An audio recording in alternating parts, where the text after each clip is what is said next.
परमेश्वराचे उपकार स्मरण करा, त्याच्या नावाचा धावा करा, राष्ट्रांना त्याची कृत्ये जाहीर करा, त्याचे गुणगान करा, त्याची स्तोत्रे गा, त्याच्या सर्व अद्भुत कृत्यांचे वर्णन करा, त्याच्या पवित्र नावाचा अभिमान बाळगा.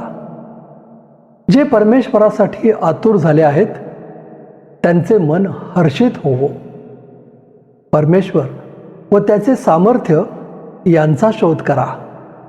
त्याच्या दर्शनासाठी सदा आतुर असा. त्याने केलेली अद्भुत कृत्ये, त्याचे चमत्कार व त्याच्या तोंडचे निर्णय आठवा. त्याचा सेवक अब्राहम याचे वंशज हो, त्याचे निवडलेले याकोबाचे वंशज हो, तुम्ही असे करा. तो परमेश्वर आमचा देव आहे. त्याची न्यायकृत्ये सर्व पृथ्वीभर आहेत. तो आपला करार म्हणजे हजारो पिढ्यांसाठी आज्ञा पिलेले आपले वचन सर्व काळ आठवतो. शालोम प्रियजन हो, अनुग्रह प्रार्थना सहभागितेच्या आजच्या आपल्या उपासनेमध्ये आपण सगळ्यांचं मनपूर्वक स्वागत. प्रभूला प्रार्थना करूया आणि ही उपासना त्याच्या हातात देऊया. सर्वसमर्थ देवा, आमच्या प्रेमळ पित्या, आम्ही तुझी उपकार स्तुती करतो, तुझं स्तवन गातो, तुझी आराधना करतो. प्रभू, तू आम्हाला ही सुवर्ण संधी दिलीस, याबद्दल आम्ही तुझे ऋणी आहोत. प्रभू, आम्ही आज तुझी आराधना करणार आहोत. मनापासून खरेपणानं ती मान्य करून घे. तू तुझ्या सानिध्याचा अनुभव आम्हाला येऊ दे. तुझ्या वचनातून तू आमच्याशी बोल. आणि प्रभू, आम्ही तुझा आशीर्वाद केवळ आमच्यासाठी ठेवू नये, परंतु इतरांनाही द्यावा, म्हणून तू आमचा उपयोग करून घे.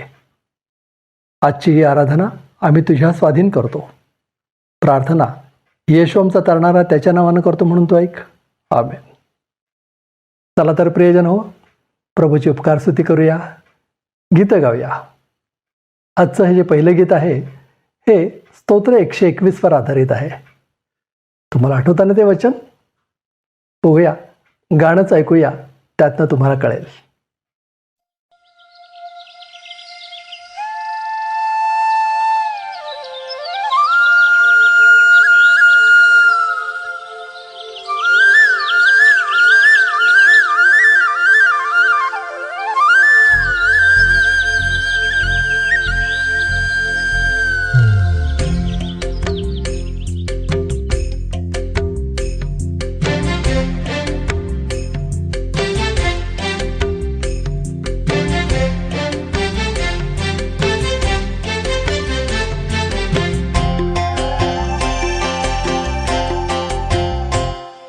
पहाड़ों की तरफ नजर उठाऊंगा, पहाड़ों की तरफ नजर उठाऊंगा, पहाड़ों की तरफ नजर उठाऊंगा, पहाड़ों की तरफ नजर उठाऊंगा. मेरी सहायता कहाँ से आएगी, मेरी सहायता कहाँ से आएगी. जिसने आसमान और ज़मीं बनाई है, उसी खुदा को मैंने मददगार पाया है. मदद वहीं से मैं तो पाऊंगा, मदद वहीं से मैं तो पाऊंगा. पहाड़ों की तरफ नजर उठाऊंगा, पहाड़ों की तरफ नजर उठाऊंगा.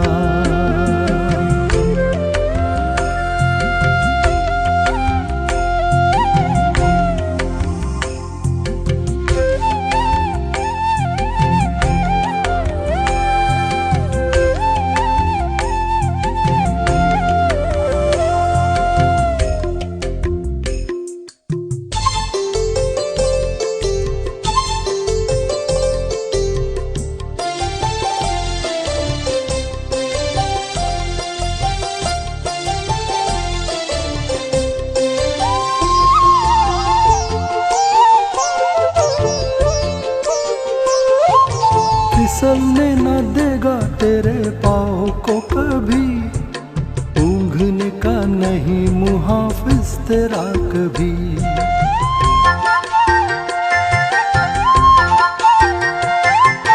फिसलने न देगा तेरे पाँव को कभी, ऊँघने का नहीं मुहाफिज तेरा कभी।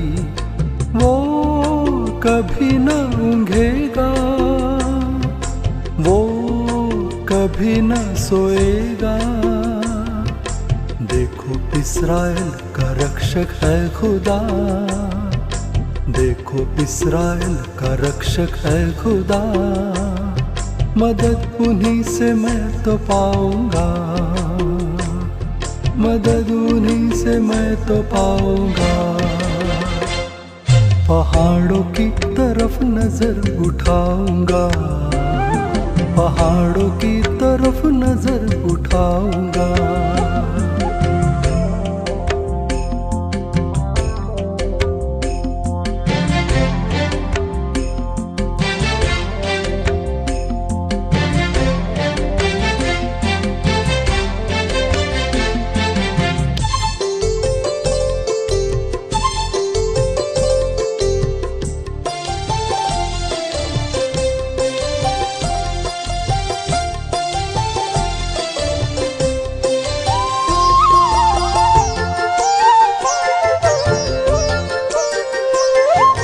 सुन ले मुहाफिज तेरा प्रभु यहोवा है, तेरे दाहिने हाथ पे तेरा साएबान है।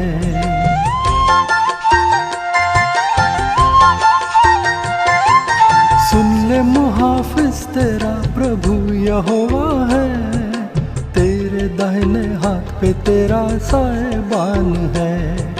ना आफताब दिन को, ना माहताब रात को, तुझको न कभी भी ये सताएंगे। हर बला से खुदा ही बचाएंगे, आने जाने में बचाएंगे।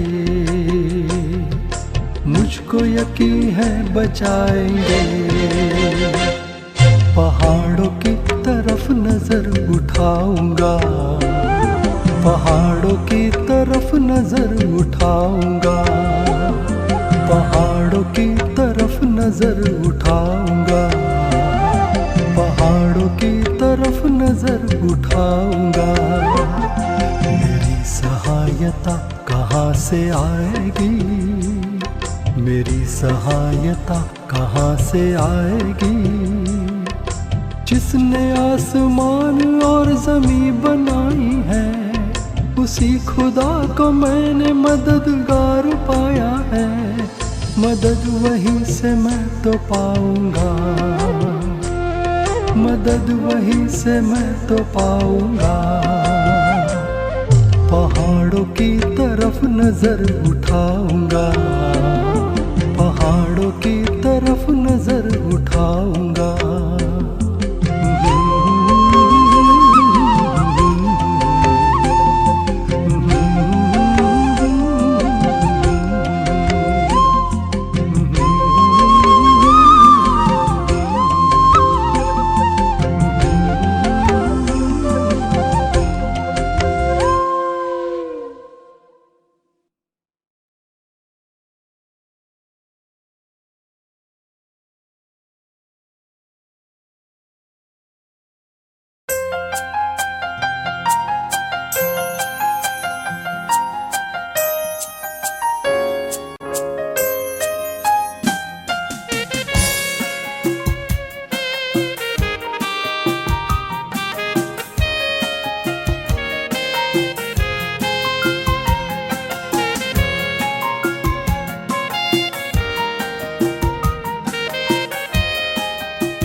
यकीन है खुदावन मुझे तेरे वचनों पे,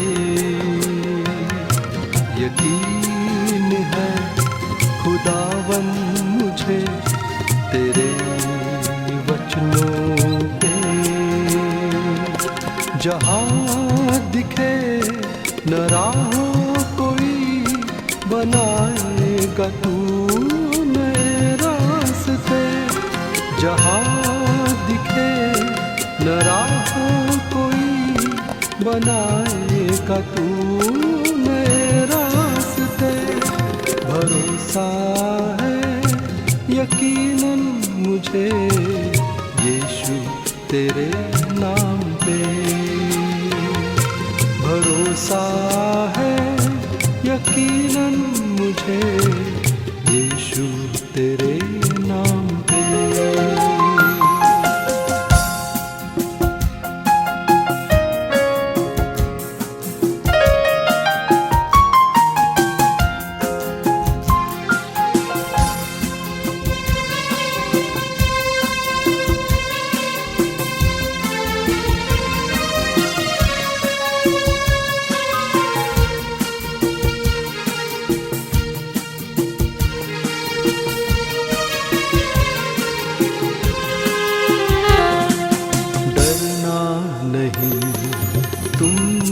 कभी यीशु है साथ तुम्हारे।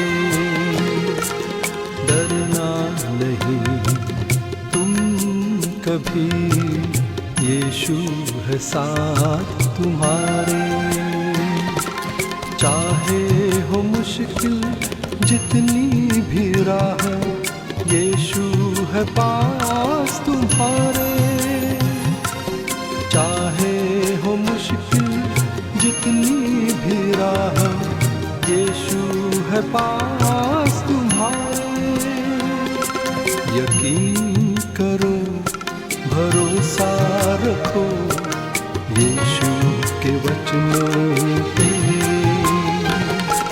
यकीन करो भरोसा रखो यीशु के वचनों पे। जहाँ दिखे न राह कोई बनाएगा वो नए रास्ते।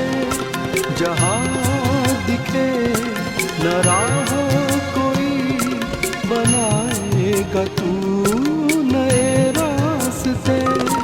भरोसा है यकीनन मुझे यीशु तेरे नाम पे।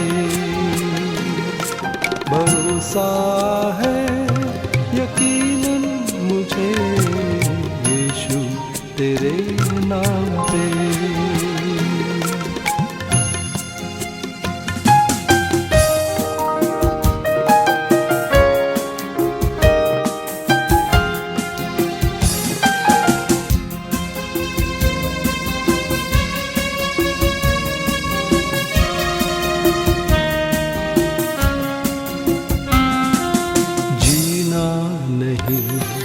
पापों में तुम यीशु बुलाता तुम्हें। जीना नहीं पापों में तुम यीशु बुलाता तुम्हें। वो ही है सच्ची जीवन की राह यीशु बताता तुम्हें।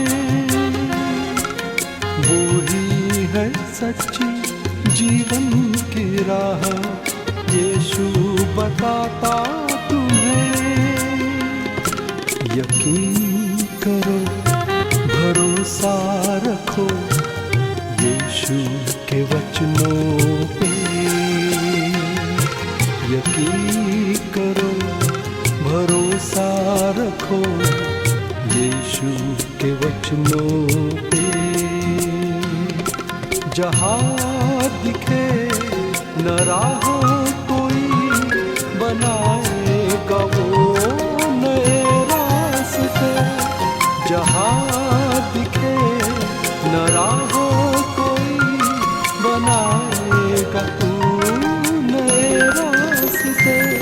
भरोसा है यकीनन मुझे यीशु तेरे नाम पे। भरोसा है यकीनन मुझे यीशु तेरे नाम पे भरोसा है यकीनन मुझे यीशु तेरे नाम पे।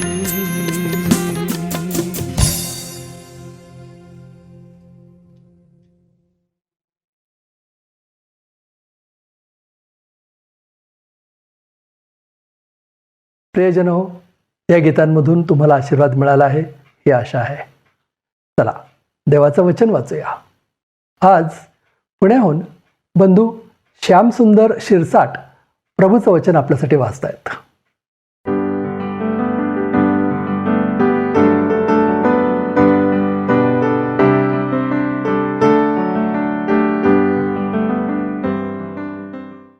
गुड मॉर्निंग, शुभ प्रभात.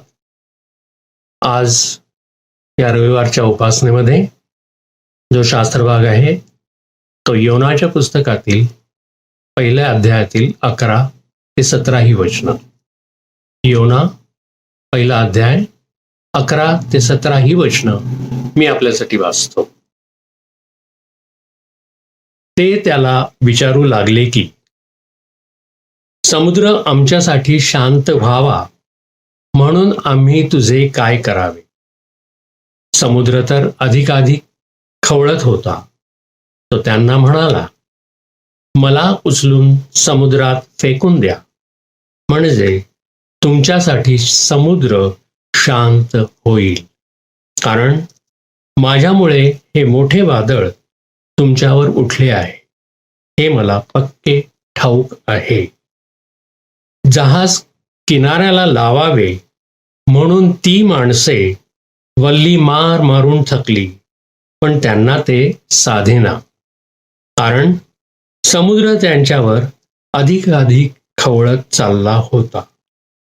तेव्हा ते परमेश्वराचा धावा करून म्हणाले, हे परमेश्वरा, आम्ही तुला विनंती करतो की ह्या माणसाच्या जीवामुळे आम्हाला मारू नकोस व निर्दोष जीव घेतल्याचा दोष आमच्यावर आणू नकोस, कारण तू परमेश्वर आहेस, तुला इष्ट ते तू करतोस. मग त्यांनी योनाला धरून समुद्रात फेकून दिले. तेव्हा समुद्र खवळायचा राहिला. त्या माणसांना तर परमेश्वराचा फार धाक पडला. त्यांनी परमेश्वराला यज्ञ केला व नवसही केले. परमेश्वराने योनाला गिळण्यास एक प्रचंड मासा सिद्ध केला होता. योना त्या माशाच्या पोटात 3 दिवस व 3 रात्री होता. परमेश्वर वाचलेली वचनं आपल्यासाठी आशीर्वादित करो.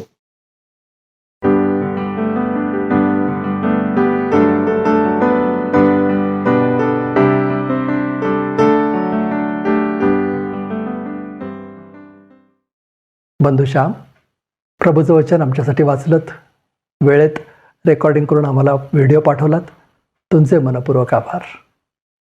आता संवाद. रेव्हरंड संजय डेव्हिड गायकवाड आपल्याशी संवाद साधतायत.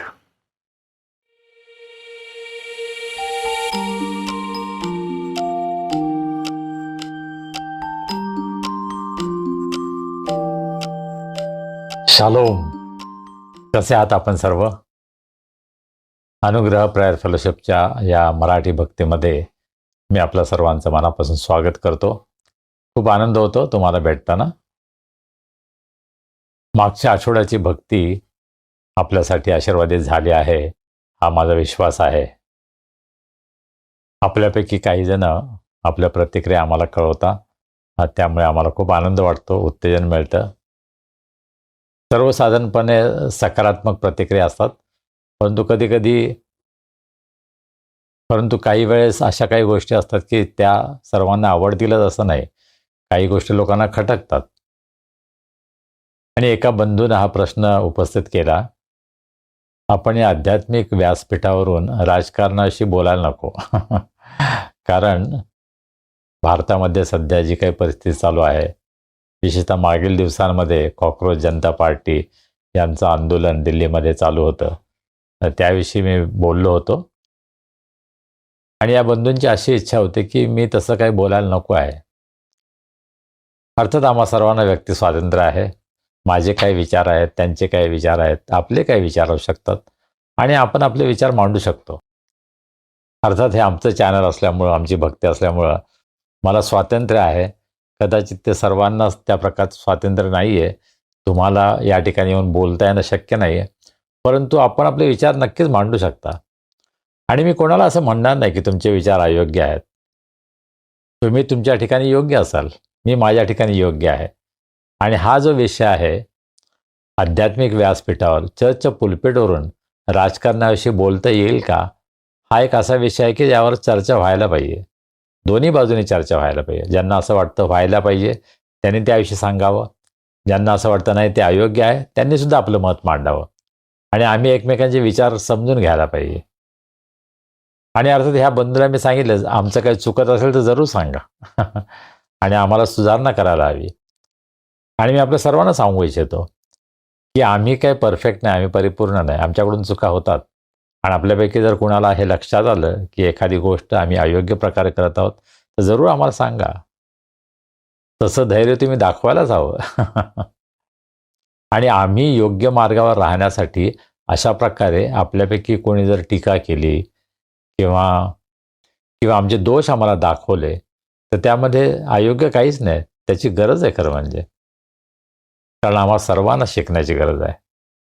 आणि म्हणून या भक्तीमध्ये आपण जे काही करतो, जे काही बोलतो, त्याविषयी तुमच्या मनामध्ये कोणताही प्रश्न असेल, निसंकोचपणे आम्हाला विचारा आणि आम्हाला निश्चित आवडेल. सगळ्या गोष्टींविषयी चांगलंच बोलायला हवं असं काही नाही.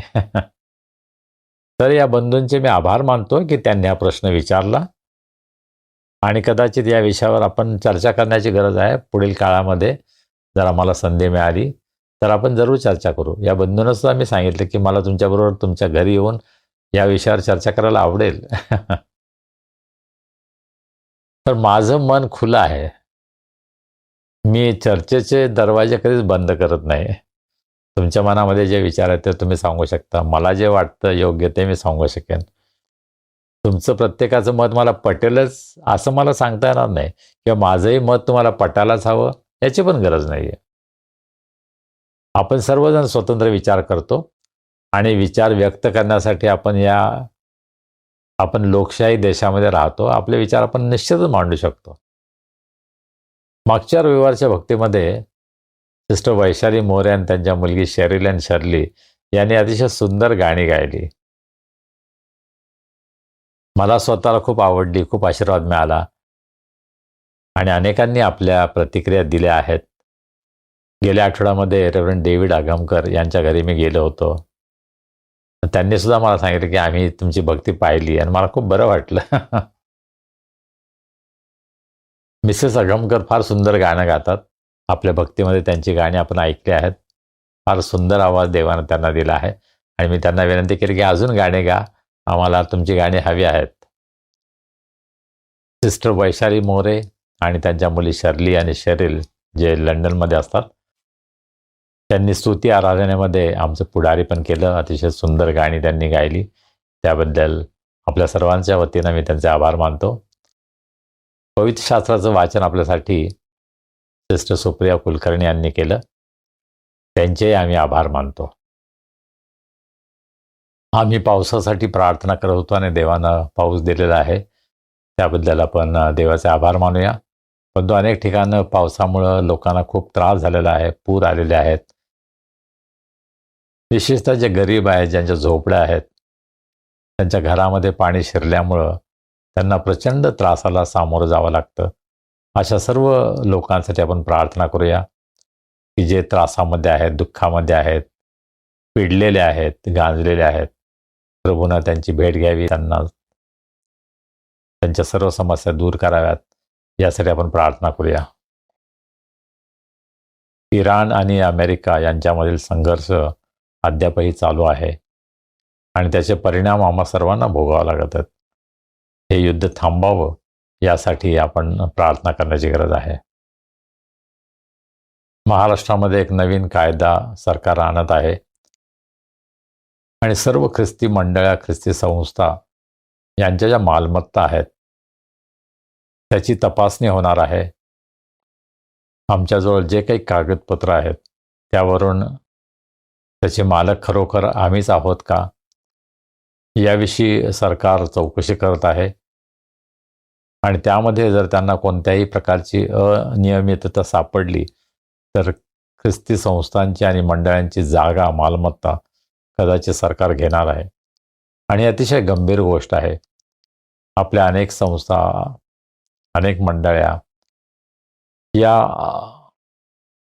कदाचित 100 वर्षापेक्षा अधिक काळामध्ये, कदाचित 100हून अधिक वर्ष त्या ठिकाणी मंडळीचं कार्य चालू आहे, संस्थांचं कार्य चालू आहे. परंतु जर आमच्याकडे योग्य प्रकारची कागदपत्र नसतील तर कदाचित ही जागा आम्हाला गमवावी लागेल आणि फार दुःखदायक गोष्ट होईल. कारण मिशनरींनी आपलं रक्त यासाठी सांडलेलं आहे, खूप कष्ट घेतलेले आहेत आणि त्यांच्या कष्टातून या सर्व ज्या प्रॉपर्टीज आहेत, ही जी मालमत्ता आहे ते ख्रिस्ती मंडळीकडं, ख्रिस्ती संस्थांकडे आलेले आहेत. परंतु आज आपण पाहतो की अनेक चर्च आणि संस्थांचे जे ट्रस्टीज आहेत त्यांनी सर्व प्रकारचा भ्रष्टाचार केलेला आहे. अनेक मंडळांच्या प्रॉपर्ट्या, मालमत्ता विकल्या गेलेल्या आहेत, अवैध मार्गाने विकल्या गेलेल्या आहेत. आणि म्हणून आपण प्रार्थना करण्याची गरज आहे की मंडळीमध्ये, संस्थांमध्ये हा जो भ्रष्टाचार माजलेला आहे तो भ्रष्टाचार दूर व्हावा. आमच्या मंडळ्या, आमच्या संस्था शुद्ध व्हाव्यात, यासाठी आपण प्रार्थना करूया. आणि ज्या कार्यासाठी देवानं आम्हाला बोलावलेलं आहे, जे सुवार्थ प्रसाराचं जे कार्य आपण करावं, ज्यासाठी या सर्व मालमत्ता आमच्या हातामध्ये आहेत, त्याचा उपयोग जर आम्ही त्या कार्यासाठी करत नाही तर त्याबद्दल आम्ही देवाला जबाबदार आहोत. आणि उद्या जर त्या आमच्या हातातून गेल्या तर आम्हाला कोणालाच दोष देता येणार नाही. आम्ही बेसावध असल्यामुळं, आम्ही गाफील राहिल्यामुळं, आमच्या निष्काळजीपणामुळं आज अनेक चर्चच्या मालमत्ता, ख्रिस्ती संस्थांच्या मालमत्ता आमच्या हातातून जात आहेत. आणि या सर्व मालमत्तांची किंमत कोट्यावधी रुपये आहे. खरं म्हणजे मंडळीच्या कामासाठी, ख्रिस्ती संस्थांच्या कामासाठी, ख्रिस्ती लोकांच्या कामासाठी या सर्व मालमत्तांचा उपयोग व्हायला पाहिजे होता, परंतु ते आज होत नाही. हे दुःखदायक चित्र आज संपूर्ण भारतामध्ये आम्हाला पाहायला मिळतं. आजच्या भक्तीमध्ये ब्रदर श्यामसुंदर सिरसाट यांनी शास्त्र वाचन केलेलं आहे मराठीमध्ये. ते आमचे फार जुने मित्र आहेत, त्यांचे आम्ही मनापासून उपकार मानतो. आज त्यांचा वाढदिवससुद्धा आहे आणि म्हणून आपल्या सर्वांच्या वतीनं त्यांना वाढदिवसाच्या खूप खूप शुभेच्छा. इंग्रजीमध्ये तेजस जाधव यानं शास्त्र वाचन केलेलं आहे.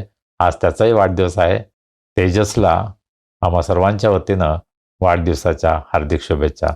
देव तुम्हा दोघांना आशीर्वादित करो आणि त्याच्या मंडळीची सेवा तुमच्याकडून घडो, ही आमची तुमच्यासाठी प्रार्थना आहे. आपलं गेट टुगेदर 5 ऑगस्टला घेण्याची आमची योजना होती, परंतु आमचे प्रमुख वक्ते डॉक्टर आर्थर प्रेम यांना काही अडचणी आहेत, त्यामुळं तर आपण ही सभा पुढे ढकलत आहोत आणि बुधवार 19 ऑगस्ट रोजी ही सभा आपण घेणार आहोत. तर आपण आपल्या प्रार्थनेमध्ये आठवण ठेवा. देवाची इच्छा असेल तर ही सभा 19 ऑगस्ट संध्याकाळी 6 ते 8 बायबल सेंटर या ठिकाणी आपल्याला घेता यावी आणि अनेकांना त्याचा आध्यात्मिक लाभ व्हावा, यासाठी आपल्या प्रार्थनेमध्ये आपण जरूर आठवण ठेवा. देवबाप तुम्हाला आशीर्वादित करो.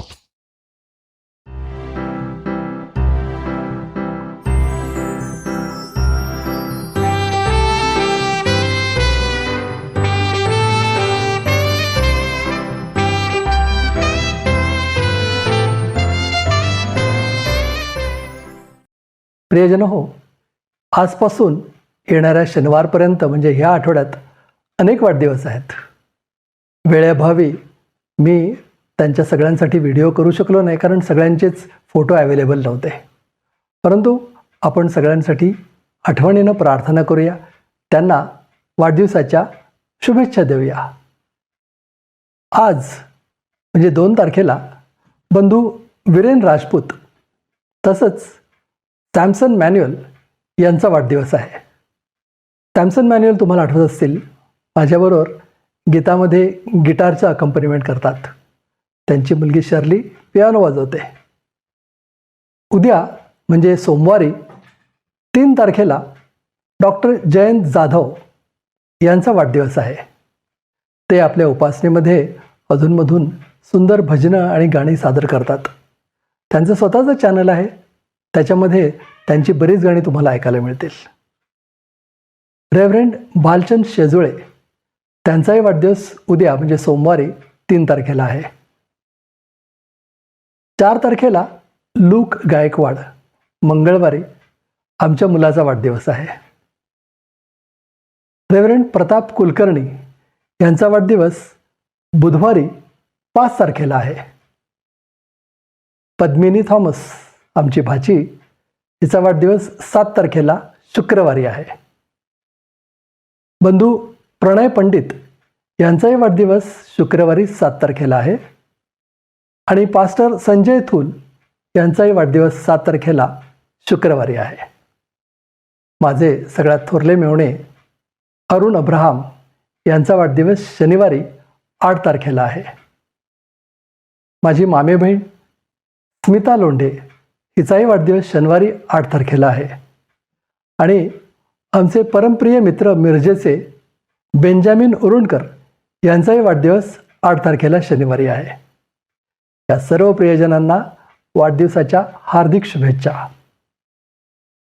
चला प्रियजनो, आता वेळ झाली आहे दानार्पणाची. आपण आपलं दान प्रभूच्या चरणी आणूया आणि आपल्या परिचयाचं गीत उपासना संगीतामधून गाऊया.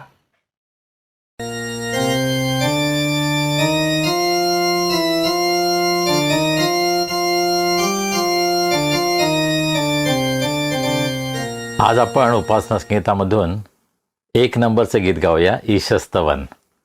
माझी खात्री आहे की आपण कदाचित अनेक दिवस अनेक वर्ष हे गायलं नसेल, तर आपण हे गाऊया. आणि हे गीत गात असताना आपण आपलं दान परमेश्वराला अर्पण करूया. इंग्रजीमध्ये होली होली होली लॉर्ड गॉड ऑलमायटी, त्यावर आधारित हे मराठी गीत आहे. परम पवित्रा सर्वसमर्था जगन्नायका प्रभुदेवा, मंगलधामा मंगलगीते करितो आम्ही तव धावा. परम पवित्रा सर्वसमर्था परम पवित्रा दया सागरा, पराक्रमाचा तू ठेवा. व्यक्तित्रयत्व एक परी तू, तव महिमा आम्ही गावा. परम पवित्रा सर्वसमर्था, मुकुट काढुनी तुला अर्पुनी, धरुनी सुखदायक भावा. परम पवित्रा पवित्र अवघे, गाती तव करीती सेवा. परम पवित्रा सर्वसमर्था, दूत तुझे साष्टांग घालुनी, कविती तुझिया मधुनावा. तू होताशी आजही असशी, सदैव असशील तू देवा. परम पवित्रा सर्वसमर्था, परम पवित्रा अंधकार जरी मनुजा पुढती पसरावा. पापमया दृष्टी सतयाच्या, दर्शन लाभन तव भावा. परम पवित्रा सर्वसमर्था, पवित्र तरी तू कुणी तुझ्या विण, पवित्र न जगी गवसावा. प्रेम बलाने पावित्र्याने सदा पूर्ण तू विश्वधवा परमपवित्रा सर्वसमर्था परमपवित्रा सर्वसमर्था जगन्नायका प्रभुदेवा भूस्वर्गी सागरी तुझाया कृती गाताती तव नावा परमपवित्रा सर्वसमर्था परमपवित्रा दयासागरा पराक्रमाचा तू ठेवा व्यक्तित्रय तव एक परी तू तव महिमा आम्ही गावा परमपवित्रा सर्वसमर्था. हे दान आपण प्रभूला सोपूया, प्रार्थना करूया. सर्व समर्थ जिवंत प्रभुदेवा, आम्ही तुझे मनापासून उपकार मानतो. आजचा दिवस तू आम्हाला दिलास. तुझ्या सानिध्यामध्ये येऊन तुझी स्तुती आराधना करण्यासाठी तू आमचं सहाय्य केलं आहेस. प्रभू, आम्ही तुझे उपकार मानतो. तुझी आराधना स्तुती करण्यासाठी तू आम्हाला तुझी कृपा पुरवतोस, त्याबद्दल आम्ही तुझे उपकार मानतो. प्रभू, तू आम्हाला खूप आशीर्वाद दिले आहेत. त्या सर्व आशीर्वादांची जाणीव ठेवून आम्ही मनापासून तुला धन्यवाद देतो. आणि प्रभू, आमचं प्रेम व्यक्त करण्यासाठी आम्ही अल्प असं दान तुझ्या भांडारामध्ये आणलं आहे. आम्ही तुला प्रार्थना करतो, या दानाचा तू स्वीकार कर. हे दान तू आशीर्वादित कर आणि या दानाचा उपयोग सुवार्ता प्रसारासाठी, मंडळीच्या आध्यात्मिक वाढीसाठी, गोरगरीब गरजवंत यांच्या गरजा पूर्ण होण्यासाठी होऊ दे. आणि प्रभू, या दानाबरोबरच आम्ही स्वतःचं समर्पण तुला करतो. आम्हा प्रत्येकांचा उपयोग तुझ्या गौरवी सेवेमध्ये होऊ दे. प्रभू, आम्ही तुझ्या वचनाकडे पाहत असताना आम्ही तुला विनंती करतो, या वचनाद्वारे तू आमची भेट घे, तू आमच्याशी बोल. पवित्र आत्मा हा आमचा शिक्षक होऊ दे आणि त्याच्यापासून आम्ही शिकावं, म्हणून आम्हा सर्वांचं तू सहाय्य कर. प्रभू, आम्ही सर्वजण स्वतःला तुझ्या हातामध्ये सोपवतो. तू आम्हाला चालव. तारणारा प्रभू येशू ख्रिस्त याच्या नावाने आम्ही प्रार्थना करतो, म्हणून तो ऐक. आमेन. प्रियजन हो, आता वेळ झाली आहे देवाचा संदेश ऐकण्याची. आपण सध्या योनाचा अभ्यास करत आहोत. आज भाग 5. या शास्त्राभ्यासामध्ये आपल्याला नेतृत्व देत आहेत आपल्या सगळ्यांचे आवडते देवाचे सेवक रेव्हरंड संजय डेव्हिड गायकवाड.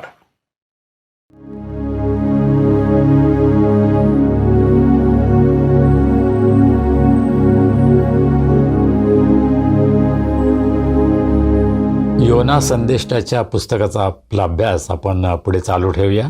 आपल्या आजच्या मननासाठी जो शास्त्रभाग आहे त्याचं वाचन आपल्यासाठी ब्रदर श्याम सुंदर शिरसाट यांनी केलेलं आहे. ते आमचे फार जुने मित्र आहेत. युथ फॉर क्राइस्टमध्ये आम्ही एकत्र काम केलं. नंदुरबारच्या सॅम मिशनच्या शाळेचे प्रिन्सिपल म्हणून त्यांनी अनेक वर्ष सेवा केली. अनेक ख्रिस्ती संस्थांना, विशेषतः शैक्षणिक संस्थांना ते सल्ला देतात, मार्गदर्शन करतात. त्यांच्या जीवनाबद्दल आम्ही देवाला धन्यवाद देतो आणि आजच्या भक्तीमध्ये त्यांचा जो सहभाग आहे त्याबद्दल आम्ही त्यांचे उपकार मानतो. आज त्यांचा आणि तेजस जाधव यांचा वाढदिवस आहे. त्या दोघांनाही वाढदिवसाच्या खूप खूप शुभेच्छा. ते बाप तुम्हाला आशीर्वादित करो आणि तुमचा उपयोग देवाच्या सेवेसाठी, देवाच्या गौरवासाठी करो, ही आमची आपल्यासाठी प्रार्थना आहे. आपले वाढदिवस, विवाहाचे वर्धापन दिन याची माहिती जर तुम्ही आम्हाला 2 आठवड्या आधी कळवली आणि तुमचा फोटो जर आम्हाला पाठवला तर या भक्तीमध्ये त्याचा आम्हाला समावेश करता येईल. येणाऱ्या दिवसामध्ये आपण जरूर आम्हाला आपली माहिती कळवा, आपले फोटो पाठवा आणि तुमच्या विशेष दिवसानिमित्त तुम्हाला शुभेच्छा देण्यासाठी, प्रार्थना करण्यासाठी आम्हाला निश्चितच आनंद होईल. मागच्या रविवारी आपण 9व्या आणि 10व्या वचनाचा अभ्यास केला. त्यामध्ये आपण योनाची साक्ष पाहिली. तो हे जाहीरपणे सांगतो की मी इब्री आहे, मी इस्रायली आहे. ज्या स्वर्गीच्या देवानं समुद्र आणि कोरडी भूमी निर्माण केली त्या देवाचा मी उपासक आहे अशा अतिशय सुंदर धैर्यानं तो साक्ष देतो. आपण हे सुद्धा पाहिलं की त्याने साक्ष द्यायला पुष्कळ उशीर केला होता. जेव्हा त्याला पकडण्यात आलं होतं, तो गुन्हेगार आहे हे जाहीर झालं होतं, त्यावेळेस त्याने साक्ष दिली. परंतु काय हरकत नाही, त्याने चांगली साक्ष दिली. योनाच्या साक्षीचा परिणाम काय झाला? त्या सर्वांना भीती वाटली. खलाशी, इतर प्रवासी असतील की जे कदाचित यहोवा देवाला ओळखत नसतील, त्यांना का बरं भीती वाटली असावी? कारण कदाचित योना ज्या धाडसानं, ज्या आत्मविश्वासानं सांगत होता की ज्यानं हा समुद्र आणि भूमी निर्माण केली ना, त्या देवाचं मी उपासक आहे. कदाचित ह्या देवाविषयी त्यांना माहिती नव्हतं. हो, त्यांनी इस्रायल लोकांविषयी ऐकलं असेल. इजिप्तमध्ये इस्रायल लोक कसे होते, देवानं इजिप्त देशावर 10 पिढ्या पाठवल्या, अद्भुत रीतीनं इस्रायल लोकांची सुटका झाली, तांबडा समुद्र त्यांनी पार केला, तो दुभागला, यार्दन नदीतून ते पार गेले. एकंदर यहुदी लोक, यहुदी राष्ट्र हे अत्यंत सामर्थ्यवान असे लोक आहेत, याविषयी त्यांनी ऐकलं होतं. आणि म्हणून त्या लोकांपैकी हा एक आहे हे समजल्यानंतर त्यांना भीती वाटली की आता पुढं काय. त्याच्या साक्षीवरून त्यांना अशी जाणीव झाली असेल की हा काय सर्वसाधारण माणूस दिसत नाही. अत्यंत आत्मविश्वासानं सांगतो की माझा देव कोण आहे. त्याची आणि देवाची जी काही ओळख आहे ती तो जाहीर करत आहे. योना परमेश्वरापासून पळून चालला होता हे स्वतः त्यांना समजलं, त्यामुळे स्वतः घाबरले. या देवाबरोबर ज्याने शत्रुत्व पत्करलेलं आहे, कारण त्या देवापासून तो पळून जात आहे आणि तो देव त्याच्या मागे लागलेला आहे.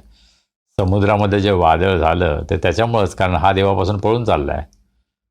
आणि केवळ या एकट्या माणसासाठी देवाने प्रचंड वादळ निर्माण केलं, ही गोष्ट त्यांना जेव्हा लक्षात आली तेव्हा ते अधिक घाबरले असतील. आणि मग त्यांनी काय केलं? 11 वचन, ते त्याला विचारू लागले की समुद्र आमच्यासाठी शांत व्हावा म्हणून आम्ही तुझे काय करावे? समुद्र तर अधिक खवळत होता. या जहाजावर असणारे सर्व खलाशी, सर्व प्रवासी हे फार मोठ्या संकटामध्ये सापडले होते. समुद्रामध्ये प्रचंड मोठं वादळ उठलं होतं, त्यांचं ते जहाज हेलकावत होतं आणि कधीही ते बुडेल अशा प्रकारची परिस्थिती निर्माण झाली होती. आणि अशा परिस्थितीमध्ये ते योनालाच विचारतात की समुद्र शांत व्हावा म्हणून आम्ही आता काय करावं तू सांग. हा प्रश्न फार इंटरेस्टिंग आहे नाही का? योना गुन्हेगार होता, योना देवापासून पळून चालला होता, योनानं देवाची आज्ञा मोडली होती, तरीसुद्धा त्याच्याकडूनच यावर काय उपाय आहे हे समजून घेण्याचा ते प्रयत्न करत होते. पण खरं म्हणजे अशा परिस्थितीमध्ये भारतामध्ये जर असं काय झालं असतं तर लोक त्याच्यावर तुटून पडले असते. ते म्हटले असते मारायला, तुडवायला, याचे हातपाय तोडा. अशा प्रकारे कदाचित त्यांनी योनाचे हालहाल केले असते. पण तो एक खलाशी फार चांगले दिसतात. ते त्यालाच म्हणतात आता काय करा तूच सांग आम्हाला. जो गुन्हेगार आहे त्या गुन्हेगारालाच ते म्हणतात आता तुझ्याकडून गुन्हा झाला आहे, ही परिस्थिती निर्माण झाली, आता तूच सांग आम्हाला आता काय करायचं. पण यामधून एक गोष्ट आपल्या लक्षात येते, एवढं सगळं होऊनही योनाविषयी त्यांच्या मनात द्वेष नाही आहे. योनाचा न्याय ते करत नाहीत. उलट ते म्हणतात की तू सांग आता आम्ही काय करायला पाहिजे. हे जे वादळ आहे, हा जो खवळलेला समुद्र आहे, यापासून आम्हाला वाचायचं आहे. तू आज्ञा मोडली, आता तूच आम्हाला उपाय पण सांग. आणि आजच्या काळाशी जर त्याची तुलना करायची झाली तर मला असं वाटतं ख्रिस्ती मंडळी, ख्रिस्ती लोक यांचीसुद्धा साक्ष अशाच प्रकारची आहे लोकांमध्ये. हो, कदाचित ख्रिस्ती लोकांचा ते द्वेष करतात, ख्रिस्ती लोक त्यांना आवडत नाहीत, ख्रिस्ती लोकांवर ते आरोप करतात, तरीसुद्धा जेव्हा त्यांना गरज असते त्यावेळेस ते ख्रिस्ती लोकांकडे देतात. ख्रिस्ती संस्थांमध्ये धर्मांतर केलं जातं अशा प्रकारचा आरोप जरी केला जातो तरीसुद्धा आपल्या मुलांना ते कॉन्व्हेंट स्कूलमध्येच पाठवतात. ख्रिस्ती शाळेमध्येच, मिशनरी शाळेमध्येच पाठवतात. कारण त्यांना हे माहीत असतं की या ठिकाणी उत्तम शिक्षण मिळेल. होय, कदाचित मंडळीविषयी लोकांना काहीही वाटत असेल तरीसुद्धा मंडळीमध्ये चांगल्या गोष्टी आहेत, ही साक्षसुद्धा आज जगामध्ये अनेक जण देतात. ही खरोखरच फार चांगली गोष्ट आहे आणि त्याबद्दल आपण देवाची स्तुती करायला हवी. ख्रिस्ती लोकांवर सर्व प्रकारचे आरोप जरी आज केले जातात तरीसुद्धा सर्वात उत्तम आरोग्य सेवा ख्रिस्ती दवाखान्यात मिळते हे त्यांना माहीत आहे. आणि म्हणूनच ख्रिश्चन मेडिकल कॉलेज वेल्लोर या ठिकाणी ते जातात. आज जगामध्ये अनेक प्रकारच्या समस्या आहेत. जगामध्ये भ्रष्टाचार आहे, जगामध्ये अत्याचार आहे, अन्याय आहे, भेदभाव आहेत, गरिबी आहे.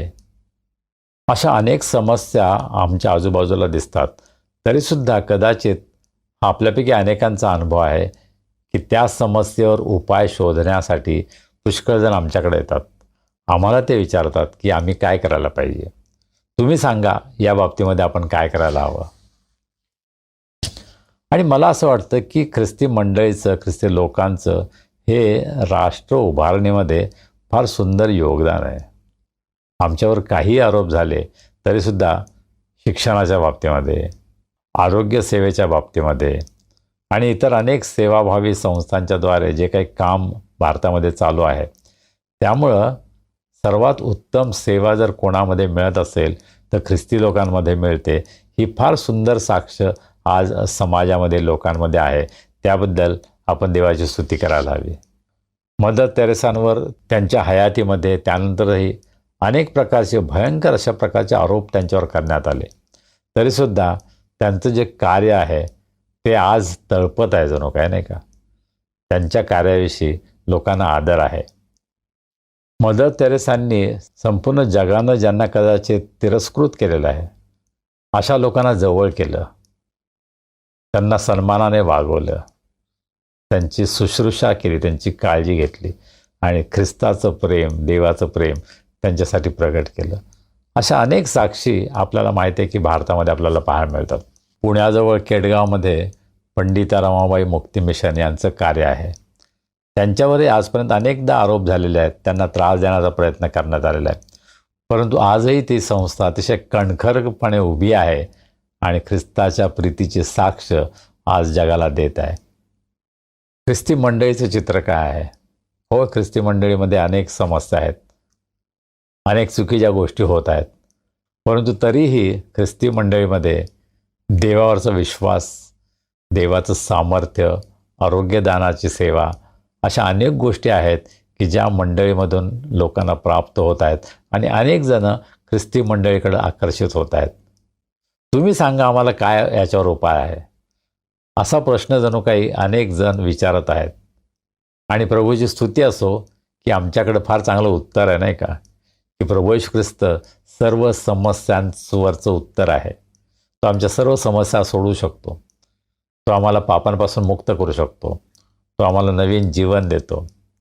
त्याची मुलं होण्याचा अधिकार तो आम्हाला देतो. आणि ख्रिस्तामधील सर्व आशीर्वाद सर्वांसाठी, मग ते कोणत्याही धर्माचे असू द्या, कोणत्याही जातीचे असू द्या, कोणत्याही भागातले असू द्या, कोणती भाषा बोलणारे असतील, त्या सर्वांसाठी ख्रिस्ताची प्रीती ख्रिस्ताच्या मंडळीद्वारे आज उपलब्ध आहे. होय, आज जग हा प्रश्न करत आहेत, आम्ही काय करावं, या समस्येवर काय उत्तर आहे, या संकटामधून आम्हाला कोण सोडवेल. आणि प्रभू येशू ख्रिस्तामध्ये सर्व समस्यांवर आम्हाला उत्तर मिळतं, नाही का. खल्लाशांना हे माहीत होतं की या माणसामुळंच हे संकट आलेलं आहे आणि म्हणून या माणसानंच आता आम्हाला सांगायला पाहिजे आम्ही काय करावं की या संकटामधून आम्ही बाहेर येऊ, आमचा जीव वाचेल, ही त्यांना आशा होती. आणि म्हणून ते त्यालाच विचारतात की तूच आम्हाला सांग, आम्ही आता तुझं काय करावं. आणि कदाचित खलाशी आणि योना यांच्यामध्ये संभाषण चालू असताना समुद्र अधिक खवळत चालला होता. परिस्थिती अत्यंत स्फोटक, अत्यंत भयंकर अशी झाली होती. कोणत्याही क्षणी कदाचित ते जहाज बुडेल अशा प्रकारची परिस्थिती निर्माण झाली होती. आणि या परिस्थितीमध्ये ते त्याला म्हणतात की तूच आता सांग आम्ही तुझं काय करायचं. आणि मग 12 वचन, तो म्हणजे योना त्यांना म्हणाला, मला उचलून समुद्रात फेकून द्या, म्हणजे तुमच्यासाठी समुद्र शांत होईल, कारण माझ्यामुळे हे मोठे वादळ तुम्हावर उठले आहे, हे मला पक्क ठाऊक आहे. मग सर्वप्रथम योना हे सांगतो की मला माहीत आहे की माझ्यामुळे झालेलं आहे. आपला दोष, आपलं पाप, आपली चूक तो स्वीकारतो. तो त्यामधून पळवाट शोधत नाही आहे. कदाचित आम्ही त्याच्या जागी असतो, आम्ही कदाचित वेगवेगळ्या सबबी दिल्या असत्या. खरं म्हणजे माझ्याकडून काही चूक झालेली नाही, हे अपघातानं झालेलं आहे. मी खरं म्हणजे देवाच्या मार्गातच चाललो होतो, मी देवाची आज्ञाच पाळणार होतो, पण चुकून माझ्याकडून हे झालं. अशा प्रकारे आपल्या स्वतःच्या चुकांवर, पापांवर पांघरून घालण्याचा आम्ही नेहमीच प्रयत्न करतो. परंतु योनाला हे माहीत होतं की माझ्यामुळे हे आलेलं आहे आणि ही जबाबदारी मी स्वीकारायला तयार आहे. पहिली गोष्ट म्हणजे तो हे कबूल करतो की माझ्यामुळे संकट आलेलं आहे, मला माहीत आहे. आपलं पाप, आपला दोष याचा स्वीकार तो करतो. त्याच्यापासून तो माघार घेत नाही, तो पळ काढत नाही. परंतु योनाची दुसरी गोष्ट सांगतो की तुम्ही मला समुद्रात फेकून द्या, म्हणजे हा समुद्र शांत होईल. योना जो उपाय सुचवतो तो किती चुकीचा आहे, नाही का? तो हे कबूल करतो की मी पाप केलेलं आहे, मी चूक केलेली आहे, परंतु त्याच्यावरचा उपाय सुद्धा तो स्वतःच सांगतो की जर मला तुम्ही फेकलं तर समुद्र शांत होईल. आणि जगामध्ये आम्हाला ही विचारधारा दिसते, नाही का? ज्याच्यामुळं संकट आलं त्याचाच जर नाश झाला तर आपोआप सगळं संकट दूर होईल. नाही, हा देवाचा मार्ग नाही आहे. जरी चूक झाली असेल तरीसुद्धा त्याला सुधारण्याची संधी असते. किती मोठा पापी असू द्या, किती मोठा गुन्हेगार असू द्या, त्याला दुसरी संधी मिळू शकते. Because our God is a God of second chance. आमच्याकडून काही झालं तरीसुद्धा आम्हाला दुसरी संधी देण्यासाठी देव सदैव तयार असतो. हा देवाचा स्वभाव आहे. होय, कदाचित योना फार चांगली साक्ष होतो की मी जिवंत देवाचा उपासक आहे, पण त्या जिवंत देवाला त्याने ओळखलेलं नाही. खरं म्हणजे त्याने पश्चाताप करायला पाहिजे होता आणि त्याने देवाची प्रार्थना करायला पाहिजे होती की देवा, तू या संकटातून आम्हाला बाहेर काढ, मला वाचव, आम्हाला सर्वांना वाचव. परंतु या परिस्थितीमध्ये सुद्धा मला असं वाटतं की योना नम्र व्हायला तयार नाही आहे. त्याला असं वाटतं त्याला जर समुद्रात टाकलं की समुद्र शांत होईल, ही त्याच्या डोक्यात कल्पना होती. योना देवाचा संदेष्टा होता, तरीसुद्धा देवाचे मार्ग ओळखण्यामध्ये तो कमी पडला, त्याने चूक केली. त्याने पश्चाताप करून देवाची प्रार्थना करायला पाहिजे होती की देवा, हे संकट तू आमच्यापासून दूर कर. देवाचा अधिकार जर समुद्रावर आहे तर तो हे प्रार्थना करू शकला असता, नाही का? परंतु त्याने प्रार्थना केली नाही. तो अद्यापही आपल्या गर्भामध्ये आहे. देवाची आज्ञा मोडलेली आहे माहीत असून सुद्धा तो देवाला शरण जायला तयार नाही. तो जर देवाला शरण गेला असता तर कदाचित देवानं वेगळ्या मार्गाने हा प्रश्न सोडवला असता. परंतु तो स्वतःचे उपाय शोधतो. मला तुम्ही टाका, समुद्र शांत होईल. आणि तीच चूक आम्ही सर्व करत असतो. आमच्या जीवनामध्ये संकट येतात तेव्हा आम्हाला असं वाटतं की आमच्या पद्धतीनं आम्ही त्याच्यावर उपाय शोधू शकतो. नाही, सर्व परिस्थितीमध्ये आम्हाला देवाचाच सल्ला घ्यायला पाहिजे. पवित्र आत्मा आम्हाला काय सांगत आहे हे आपण विचारायला हवं. आपण स्वतःच्या मनाने जर विचार केले तर ते अयोग्य असू शकतात, ते चूक असू शकतात. आणि म्हणून आम्ही हे लक्षात ठेवायला पाहिजे, जर देव सार्वभौम आहे तर निर्णय त्याला घेऊ द्या, तुम्ही निर्णय नका घेऊ. देवाच्या वतीनं आपण पुष्कळ अनेक निर्णय घेत असतो. कदाचित आमच्या मुलामुलींच्या लग्नाबाबतीत असेल. आम्हाला असं वाटतं एखादं स्थळ चांगलं आहे, आमच्या दृष्टिकोनातून सर्व चांगलं आहे, परंतु देवाची इच्छा काय आहे हे आपण समजून घेतलं आहे का? देव आम्हाला काय सांगत आहे, काय दाखवत आहे हे जाणून घेण्याचा आपण प्रयत्न करतो का? आमच्या मुलांच्या भवितव्याबद्दल, त्यांच्या शिक्षणाबद्दल, त्यांच्या करिअरबद्दल अशा अनेक गोष्टी आहेत की ज्याच्यामध्ये आम्हाला निर्णय घ्यावा लागतो, परंतु आम्ही स्वतःच्या डोक्यानं, स्वतःच्या बुद्धीनं हा निर्णय घेतो का? की आम्ही देवावर अवलंबून आहोत. आम्ही देवाला सांगतो, देवा आम्हाला माहीत नाही काय निर्णय घ्यावा, तू आम्हाला दाखव, तू आम्हाला रस्ता दाखव, तू आमचं मार्गदर्शन कर आणि तुझ्या इच्छेप्रमाणे, तुझ्या योजनेप्रमाणे आमच्या जीवनामध्ये, आमच्या मुलांच्या जीवनामध्ये, आमच्या कुटुंबाच्या जीवनामध्ये गोष्टी घडाव्यात, ही आमची इच्छा आहे. अशा प्रकारचं समर्पण आपण देवाजवळ करतो का? की आम्ही योनाप्रमाणे चूक करतो, मला समुद्रामध्ये टाका, सगळं काही व्यवस्थित होईल. तो स्वतःच हे ठरवून मोकळा झाला. त्यानं देवाचा सल्ला घेतला नाही. आणि आमच्याकडून सुद्धा ही चूक अनेकदा होते आणि ही चूक करणं आपण टाळायला हवं.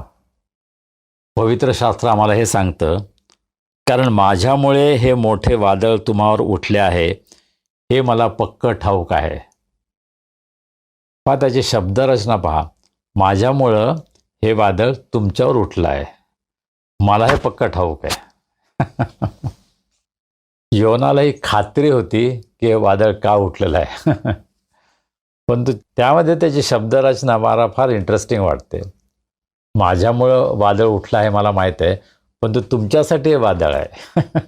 जणू काय त्याच्यावर काही परिणाम होत नाही, तुम्हाला त्रास होत आहे हे मला माहीत आहे.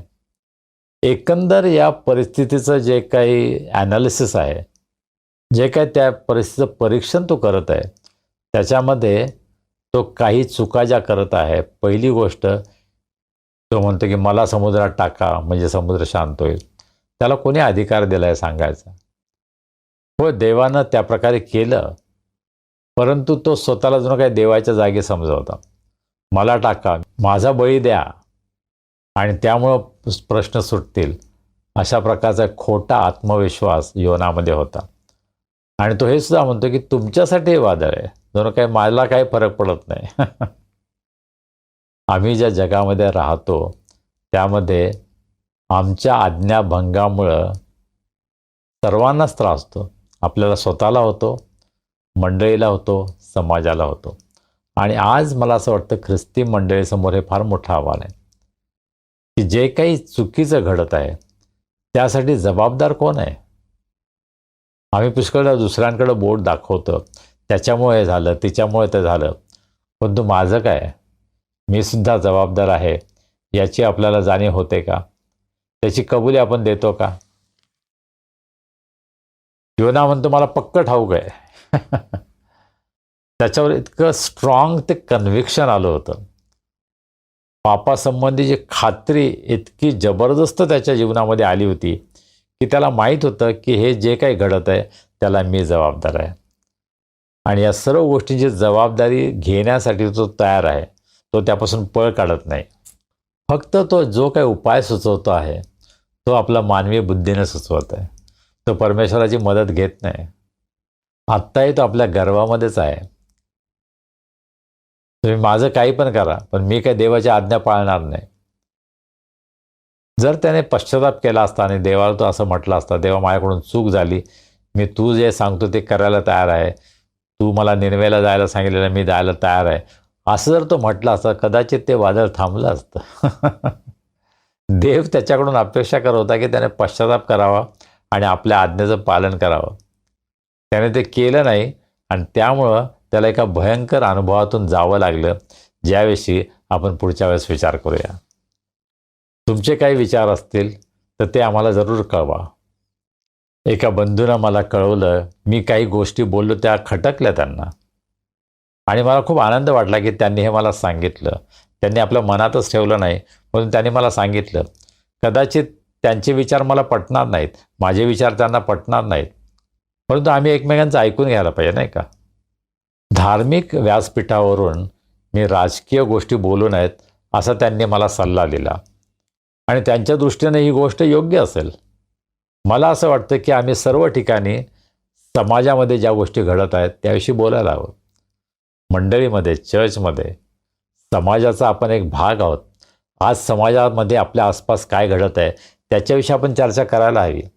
आणि ख्रिस्ती नात्यानं आमचं स्टँड काय आहे, आम्ही कोणाची बाजू घेणार आहोत हे आम्हाला कबूल करावंच लागेल.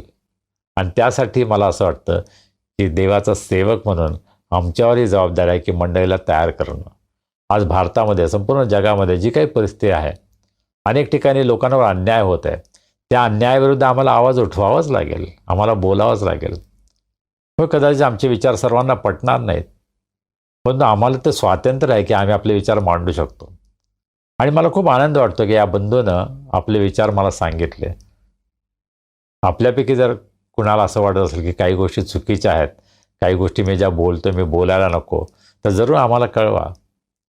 आमच्यामध्ये दोष आहेत, आम्ही चुका करतो हे आम्हाला माहीत आहे आणि आम्हाला या चुका सुधारण्याची गरज आहे याचीसुद्धा आम्हाला जाणीव आहे.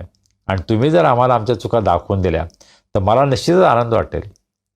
आणि या बंधूला मी सांगितलं की जर माझ्याकडून चूक झाली असेल तर त्याबद्दल मी क्षमा मागतो आणि तशा प्रकारची चूक होऊ नये याची मी काळजी घेईन, परंतु मला जे योग्य वाटतं ते सांगण्यासाठी मात्र मी कधीच थांबणार नाही. प्रभूमध्ये वाढण्यासाठी, प्रभूची सेवा करण्यासाठी आपण सर्व एकमेकांना उत्तेजन देऊया. देवबाप आपल्या सर्वांना आशीर्वाद करो. आमेन. प्रार्थना करूया. हे आमचे अत्यंत प्रेमळ परमेश्वरा, आम्ही तुझे मनापासून उपकार मानतो.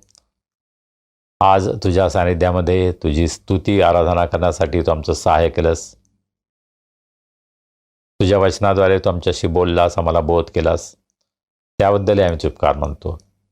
प्रभू, आम्ही जे काही शिकत आहोत त्याचा उपयोग आम्हाला आमच्या रोजच्या जीवनामध्ये, आमच्या व्यवहारामध्ये करता यावा, यासाठी प्रभू तू आमचं सहाय्य कर. आमच्यामध्ये जे दुःखी आहेत, निराश आहेत, आजारी आहेत, संकटात आहेत, प्रभू त्या सर्व प्रियजनांना आम्ही तुझ्या दयासनासमोर उंच करतो. आज त्यांना स्पर्श कर, त्यांना आरोग्य दे, तुझी शांती, तुझा आनंद त्यांच्या जीवनामध्ये त्यांना अनुभवास येऊ दे. ज्यांचे वाढदिवस आहेत, विवाहाचे वर्धापन दिन आहेत, त्यांच्याबद्दल आम्ही तुला धन्यवाद देतो, तुझी स्तुती करतो. आम्ही प्रार्थना करतो प्रभू त्या प्रत्येकांसाठी की तू त्यांना सहाय्य कर, तुझी कृपा त्यांना तू दे, त्यांचं जीवन तू आशीर्वादित कर आणि त्यांचं जीवन इतरांसाठी आशीर्वादाचं होऊ दे, ही आम्ही तुला विनंती करतो. या येणाऱ्या आठवड्यामध्ये तू आम्हा सर्वांचा सांभाळ कर, आम्हाला सुरक्षित ठेव, निरोगी ठेव आणि तुझी स्तुती आराधना करण्यासाठी, तुझ्या वचनावर मनन करण्यासाठी पुन्हा एकदा तू आम्हा सर्वांना एकत्र आण. मान, महिमा, गौरव आम्ही तुला देतो आणि प्रार्थना तारणारा प्रभू येशू ख्रिस्त याच्या नावाने आम्ही करतो म्हणून तो ऐक. आमेन. प्रभूनं शिकवलेली प्रार्थना करूया.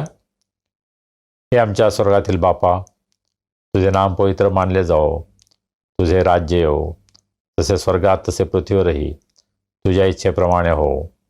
आमची रोजची भाकर आज आम्हास दे, जशी आम्ही आपल्या अपराधांची क्षमा केली आहे, तशी तू आम्हाला आमच्या अपराधांची क्षमा कर आणि आम्हास परीक्षेला नकोस, तर आम्हास वाईटापासून सोडव. कारण की राज्य, सामर्थ्य आणि गौरव ही सर्व काळ तुझीच आहेत. आमेन. आणि आता देव बापाची प्रीती, प्रभू येशू ख्रिस्ताची कृपा, पवित्र आत्म्याची सहभागिता, शांती, आनंद आणि आरोग्य आम्हा सर्वांसह आमच्या प्रियजनांबरोबर, देवाच्या सर्व लोकांबरोबर आता आणि सदा सर्व काळ असो. आमेन.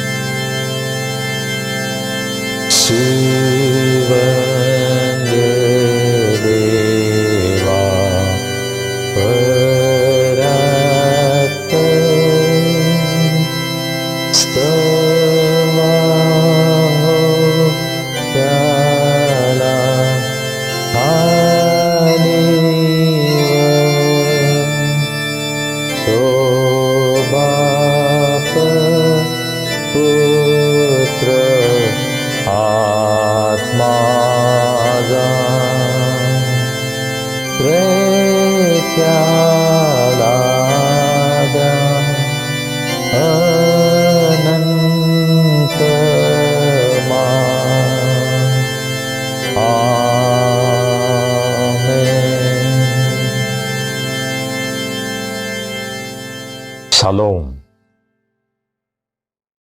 काय प्रियजन हो, आजची उपासना कशी वाटली? आशीर्वाद मिळाला? प्रभूने तुम्हाला काही विशेष दाखवलं? मग ते इतरांनाही समजू द्या. तुमच्या मित्रमंडळी, नातेवाईकांना उपासनेची लिंक पाठवा. आणि हो, आपल्यापैकी कोणी जर हे चॅनल सबस्क्राईब केलेलं नसेल तर अवश्य करा, म्हणजे तुम्हाला उपासनेची माहिती आपोआपच कळेल. चला, आता भेटूया पुढील रविवारी. तोपर्यंत शालोम.